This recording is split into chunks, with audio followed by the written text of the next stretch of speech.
Ready, sir. All right, thank you. Well, thank you guys for being here today. It certainly means a lot to us, our entire caucus, that you guys are here with us today. The press and all of our friends that are. Can you turn your microphone on? That wouldn't work, wouldn't it? I want to thank everyone for being here today, certainly our friends in the press for covering our weekly press conferences, and all of our friends that are on the front lines each and every day, hard-working Alabamians, for being here today and showing up to talk about a very important issue, an issue that's dear to all of us, working people within the state of Alabama and families within the state of Alabama, the overtime bill.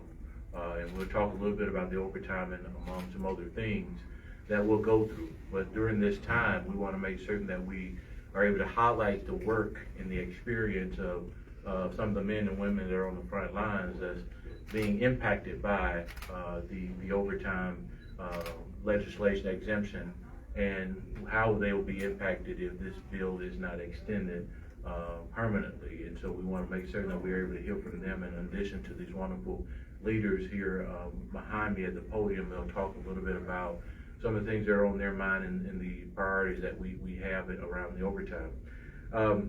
I want to share just a quick brief experience for me in a grocery store.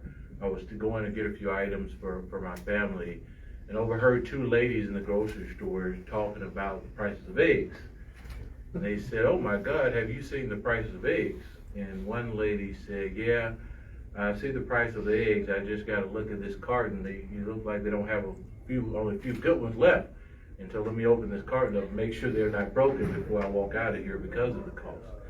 And the other lady said, "You know, we're faced with some very difficult challenges today because I have a niece that recently lost her job in the federal government, and we're expecting additional mouths at the table to eat with us, and that's going to be breaking bread with us here for the next several months until we can figure out the situation out, or whether or not she's able to get another job, or what the situation in Washington, D.C. is going to check out to be in light of everything that's going on around the tariffs and other things." And so my point here today is that the cost of goods and services are increasing at a record number. I noted that there was a tax package that were before the break that was introduced before the break, but also we voted on yesterday to pass a few tax packages that I thought were fairly decent tax packages. However, when I think about those ladies, you know, we talk about 1 cent on a dollar, and you talk about the price of eggs being $5. And you think about, you know, we're talking about 1 cent on every dollar, that's 5 cents savings. And then with the new, another cents being proposed at this particular point, so then you're talking about 10 cents. But the cost of eggs have increased significantly over the course of the last 3 to 4 years. And so instead of families being able to feel the impact of the cost of being able to put more money in their pockets to be able to afford the new prices of eggs, instead we focus our attention on eliminating another cent that's not even going to be felt by the men and women and families across the state of Alabama. And so that's why we're so adamant about the overtime bill, is that hardworking Alabamians giving them an opportunity to be able to put more money in their pockets so that they can afford that increased price of eggs. Or they can afford to buy or provide for their families, or provide for their children's education.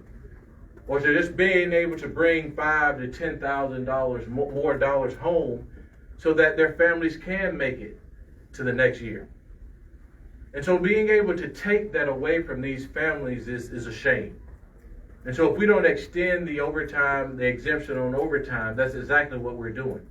We're increasing the taxes of hardworking Alabamians about $230 million, and some have estimates of $500 million, but I don't think that's accurate. But when you're looking at that, these are hardworking Alabamians that are putting in to our economy. This is not money that you're just handing out. These are not handouts. These are dollars that they're earning. You're already getting 5% of their first 40 hours. And what we've seen is a 13.65% increase in productivity, which is $191 million new dollars in FY14 alone.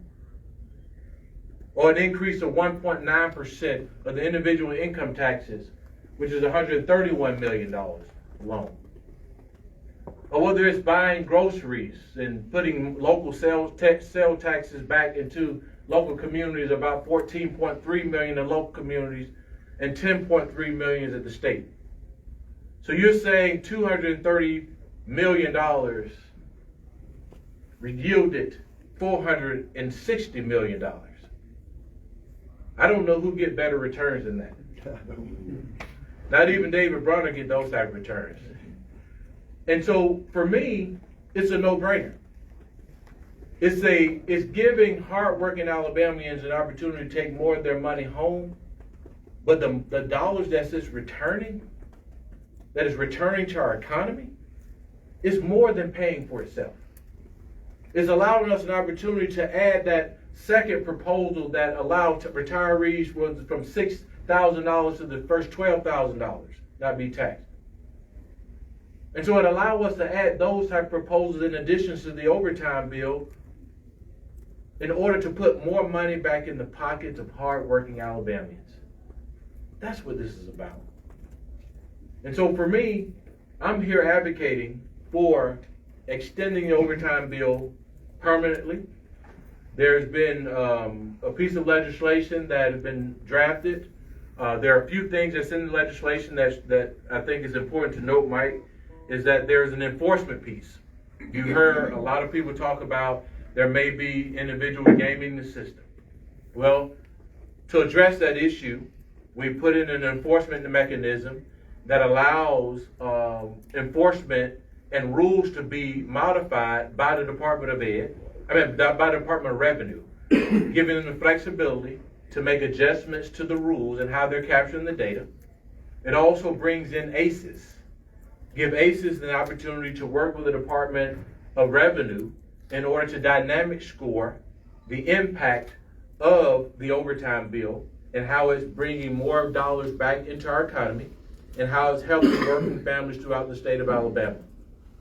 And so there are mechanisms in place that have been put in the new legislation that addresses some of the myths that are out there that I think are just items they're using to try to pour cold water on the legislation, but it's a no-brainer.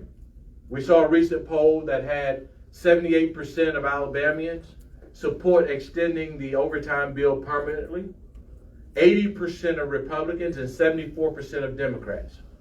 This was a poll commission. I think I read it on Alabama Policy Institute. And so we appreciate groups like the Alabama Policy Institute and others that have been on the front lines in ensuring that, and also the press, for putting the information out there so that families and people within the state of Alabama would understand the actual impact of this legislation. And there may be some that say that, hey, these numbers don't seem right. Well, guess what? These numbers were provided to me by our Legislative Fiscal Office and the Department of Revenue. So if anyone denying that these numbers are accurate, then those are the sources that we receive this particular information in. So numbers don't lie. Now, if you want to make the numbers say something different, then I understand what your motives are, but numbers don't lie.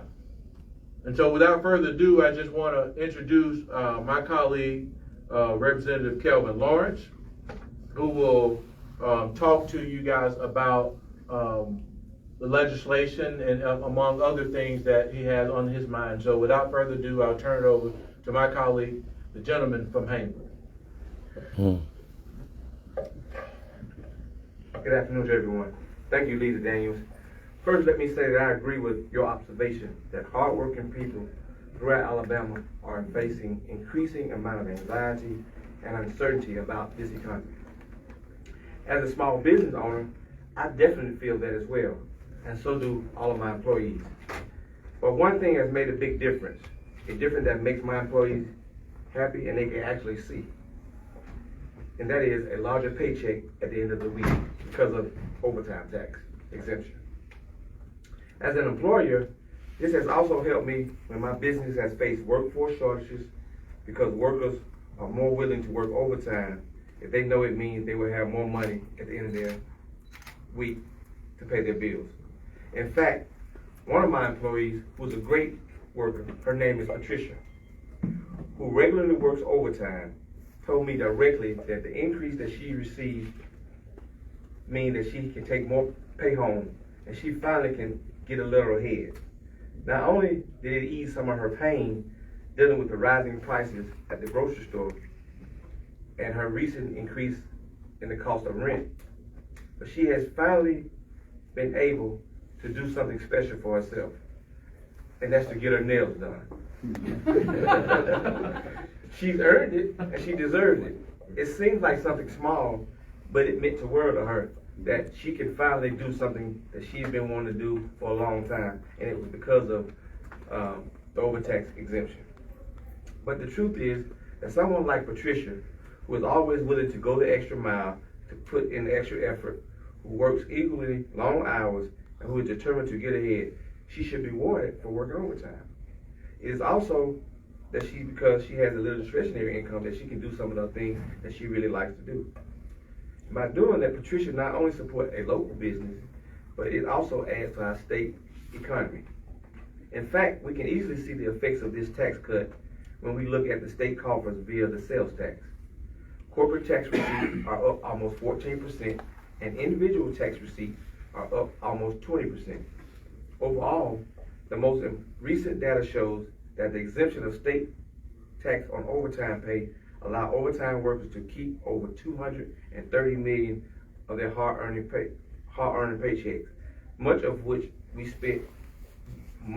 they spend in the local economy. That money has helped ordinary hard-working people like Patricia get ahead. It fuels the economy.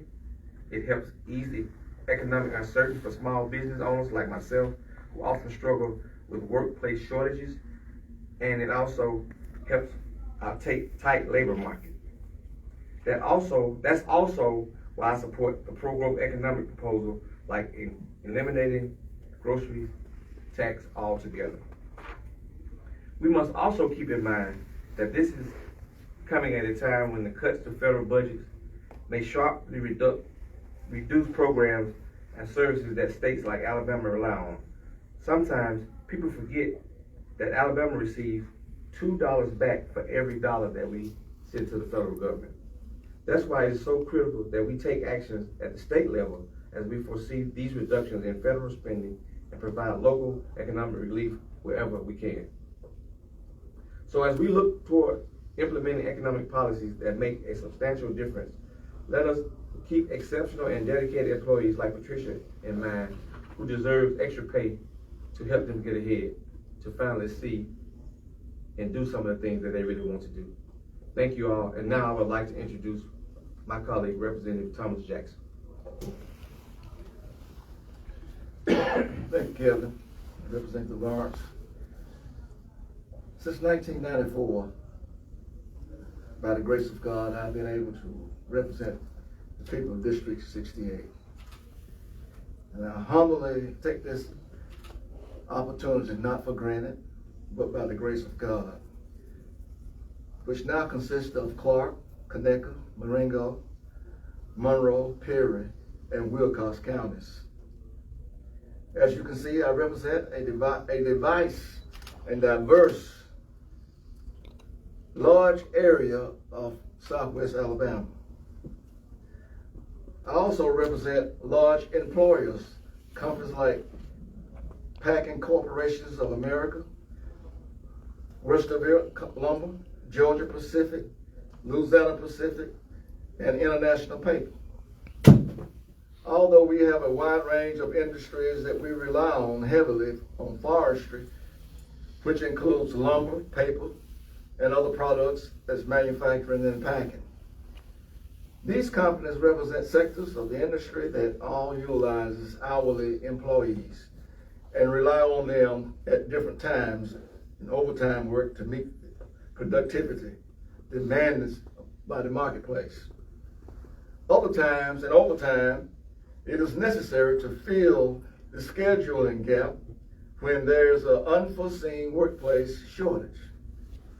The people and families that I represent that lives in small towns and rural areas often feel that their voices aren't heard or their struggles are ignored. Folks are tired of political talk, and what they want is action.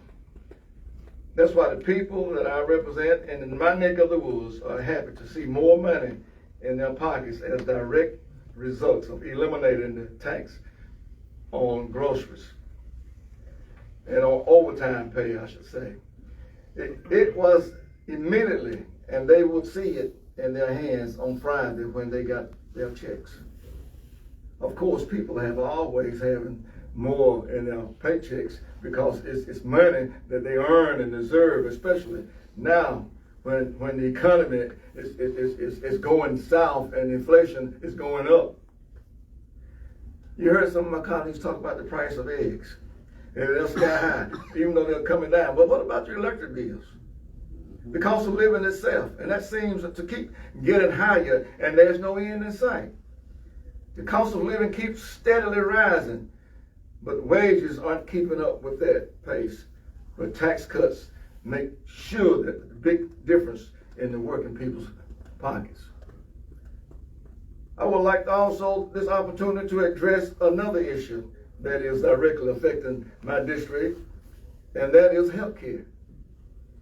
As many of you know, we have all had to deal with the fallout of hospital closures. In September this past year, Thomasville Regional Medical Center shut down in my hometown, where several hundred people lost their jobs.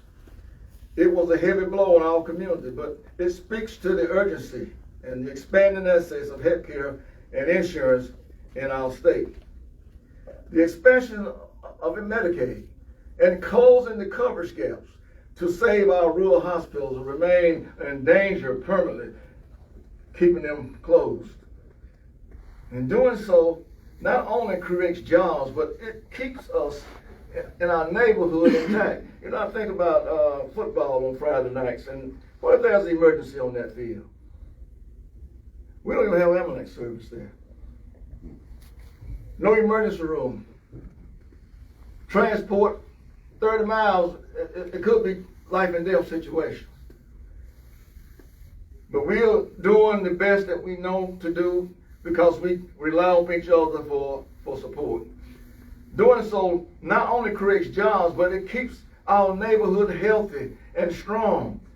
For years, we have strongly supported letting Alabama join the 40 other states that have taken federal funding under the Affordable Care Act to expand the coverage gap here in Alabama, making up 130% of the poverty line. It would bring much needed funding to struggling hospitals by estimated $500 million and spur jobs creation and economic growth. I bring this up because there are also types of jobs that would benefit from the permanent exemption of our overtime tax, as well as the other tax relief proposals that we are introducing that are designed to put working people first. And that's where we have failed on a national level, not putting people first. As my colleagues has mentioned, previously the federal cuts that we see coming are likely going to impact rural areas the hardest. That's why we must do everything we can immediately to help our working families here in the state, help them put food on their tables, and ease the economic uncertainty. This also means that ensuring that we have local access to affordable health care. And I'll close by saying this. It's time to put working people first. I thank you for all you've done. I want to introduce my caucus chair, Representative Barbara Drummond.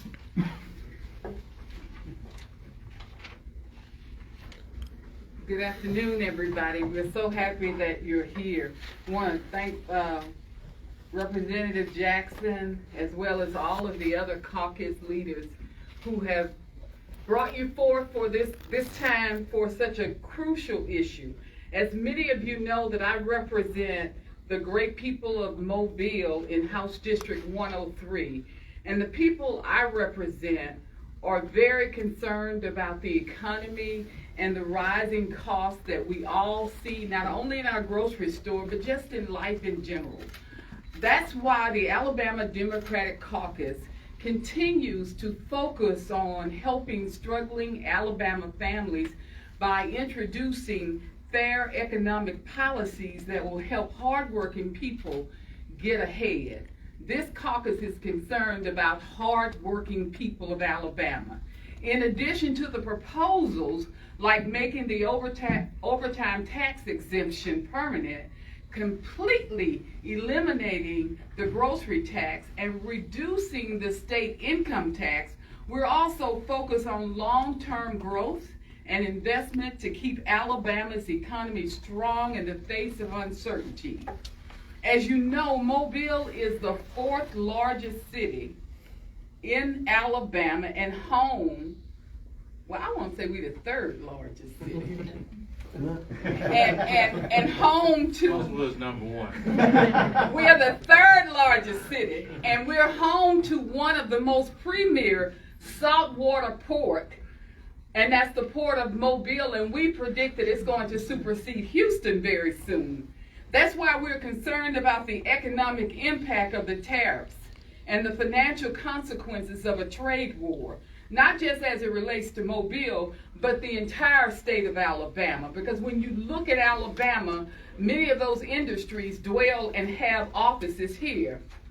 It's also why we're keeping a close eye on the variety of federal programs and services that are being cut constantly, which will likely have a negative and an immediate impact on our region. In light of these changes that are coming to the federal budget and program, it will be increasingly important for the Alabama legislature to do everything that we possibly can to adjust these shortfalls, invest in Alabama businesses, and help working families across this state. At the beginning of this session, when we discussed our legislative agenda, Forward for Freedom, we declared our support for creating an economic environment that benefits hardworking Alabamians like you. That means increasing investments in child care, transportation, and housing for you, your family, and your community. We strongly believe in empowering new businesses to prosper by increasing means to capital and creating a pro-growth and a profitable business environment that fosters a productive environment. That's why we've introduced tax relief legislation to deal with our immediate problem of rising costs, but we also deliberately and strategically couple those tax cuts with long-term solutions like increasing affordable housing and access to child care that benefits all Alabamians regardless of your income or your zip code. We continue to say it's time for us to create an economy in which we can get ahead rather than just get by. Your freedom and your future depends on a stable but a rising economy that can withstand unforeseeable obstacles and market fluctuations. A robust, diverse, and predictable economy that helps everyone thrive, prosper, and reach their financial goals. So as we reach the middle of this legislative session, we want you all, we urge you all of our colleagues on both sides of the aisle to join us in providing tax relief to Alabama workers and to redouble our efforts to create an economic environment that can attract and retain good paying jobs for people throughout our great state. That's how we build a better Alabama for generations to come and march forward an economic freedom.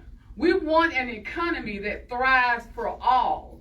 And like we said a moment ago, we don't want you just to earn a salary to get by, but we want you to be able to get ahead. I am very pleased and honored to welcome some of the folks here who are sitting out here, as well as Nick and Mabel, who are going to speak, because of the overtime tax, they have been able to get ahead rather than get by in the economy of Alabama and what we've created thus far. So please welcome them. Thank you, Nick and Mabel.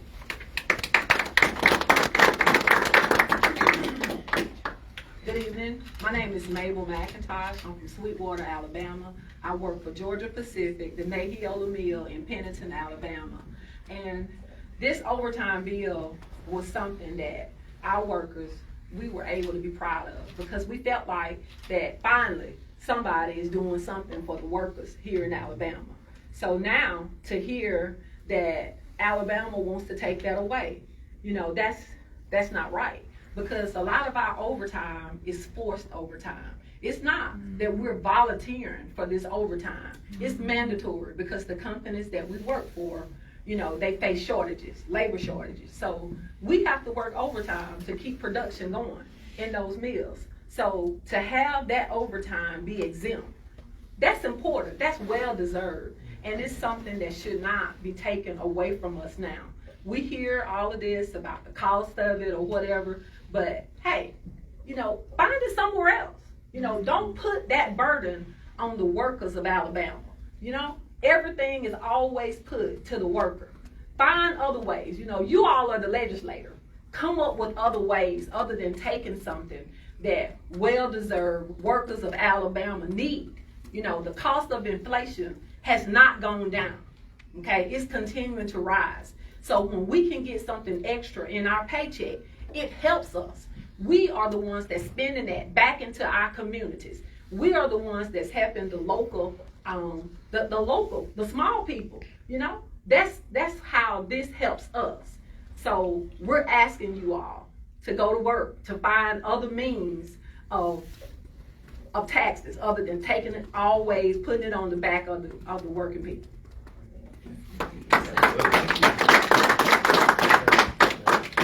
Good afternoon. My name is Nick Doty. I am one of the regular Alabamians that was referenced several times throughout this speech. There's a lot of things here that I'm not well versed enough to speak on, but there are a couple of things that I can speak on. And one of the things was he represented a worker of his, an employee of his, getting ahead by doing something so small, by getting her nails done. I can't relate to getting my nails done. But my wife, which is just a school teacher in the state of Alabama, she can. My two daughters that go to school here, they can relate to those things. And it's so important for me, for my coworkers, for everybody that I'm involved with in my day-to-day life, to see the results of the tax break that we've been given. And we want to say thank you for putting this tax break through. And we want to say thank you for continuing to fight, to push for it permanently, because that's what makes a difference. For the first time, I feel like something has affected me immediately. Not the tax breaks for big companies, not tax breaks for huge corporations, but tax breaks for the regular, everyday Alabamian. So thank you for having us.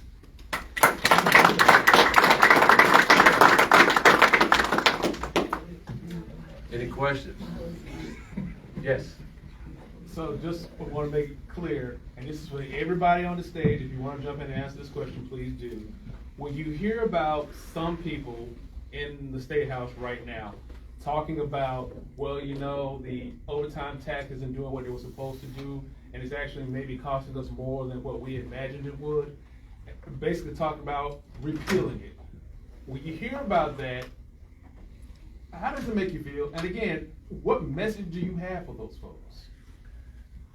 Well, we can't afford not to extend it. Right now, where is your production going to come from? Right now, there's a significant shortage. We know that the overtime bill has increased workforce participation. It has brought in additional revenue. And so the overtime bill is the only tax cut or tax break that we've seen that actually pays for itself. It actually generates double what it's actually costing. And so if you find another measure in the Education Trust Fund budget that helps working people, that have actually driving, doubling what is the cost and bringing doubling the amount back into the coffers, then I can't argue with that. And so there's no other piece of legislation that has single-handedly done this. And the other thing is, the President of the United States campaigned on this issue. He won on this issue. He was able to get working people in a lot of these different states, and now they're talking about doing it at the federal level as well. So if it wasn't something that needed to be done, do you think that they would go to these measures at the federal level to try to implement something that was implemented within the state of Alabama if it wasn't? And so I think that one of the things that you could say, are they going to use the same argument with the President of the United States that there are some people that are defrauding it or it's costing too much? No, they're not going to use those arguments. And so for me, the arguments, they've not used an argument that actually forces me or anyone else to scratch their head to say maybe we should rethink this. There's not been an argument. Instead, they're putting together tired proposals that's doesn't have immediate impact. That's not felt immediately. I mean, you think about this. You got eggs. You know what the cost of eggs are. You can try a 20-ounce Coca-Cola or Pepsi or whatever you want to call it. You've seen an increase in these costs. But have you called someone and said, thank you for saving me 1 cent on this $3 Coke? Right? And so what's the savings? Where's the savings for you, the actual consumer? This is something that I've always been taught that you reward hard work. You don't penalize hard work. You don't tax and put taxes on the back of hard-working men and women in this country. Without the men and women that are on the front lines each and every day, there wouldn't be no economy. There would be no tax collections. So you're talking about the very men and women that are still out there working each and every day. They're giving you 5% of the first 40 hours. You're talking about your law enforcement that work additional hours because they're short-staffed. You're talking about your firemen that are working additional hours because they're short-staffed. You're talking about the worker at Hyundai. You're talking about the worker at Austin. You're talking about the worker at Toyota. You're talking about workers all across the state of Alabama, whether it's a supplier, a regular manufacturer, or a chicken plant. These are the hard-working men and women that we're talking about. So if we can't reward hard-working men and women, then shame on us.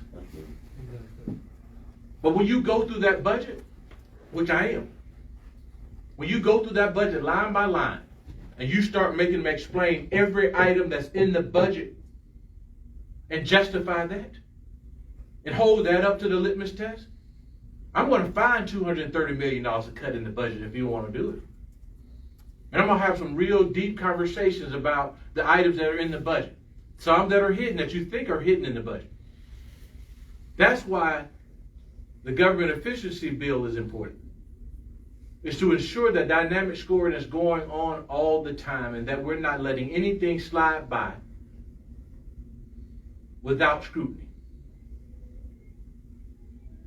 So if we want to do that, we'll take the remainder of the session just going through budget line by line. See, I'm ready for it. So stop bringing these weak proposals forward for headlines. Because when you tell me hardworking men and women have saved, you can't even tell me on $10 that they've saved $1.50. You point to me an item that costs $10 that this piece of legislation is going to save them $1.50. It's not. So let's get real. And let's have a real conversation about what's working and what's not.